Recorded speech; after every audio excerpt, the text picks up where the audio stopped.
ஓம் ஸ்ரீ கணேஷாய நமः. ஸ்ரீமன்னாராயணீயம். ஓம் ஸ்ரீ கிருஷ்ணாய பரபிரம்மணே நமः. தசகம் 36, ஸ்லோகா 4. பித்ரா மாத்ருமுதேஸ்தவாஹ்ருதவியத் धेनोर्निजादाश्रमात् प्रस्थायाथ भृगुर्गिरा हिमगिरा वाराध्य गौरीपतिं लब्ध्वा तत्परशुं तदुक्तदनुजच्छेदी महास्त्रादिकं प्राप्तो मित्रमथाकृतव्रणमुनिं प्राप्यागमः स्वाश्रमम्. Word by word meaning. Atha, then. Pitra, by father, that is thy father. Matrumude, for pleasing thy mother. Stavahrita viyadhenoho. Stavahrita meaning brought by prayer. Viyat meaning heaven. Which has the divine cow Kamadhenu brought by prayer.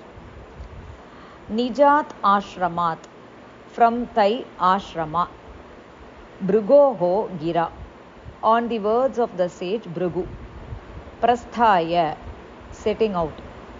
Himagirau, in the Himalayas. Gauri Patim, Aradhya, worshipping Shiva. Tat Parashum Labdhva, having got his battle axe. Tadukta Danujakchedi, meaning killing the Asura mentioned by him, that is Shiva.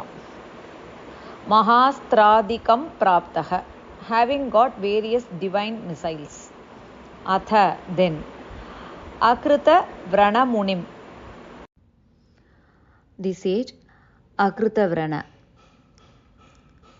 Mitram Prapya, meaning getting as a friend.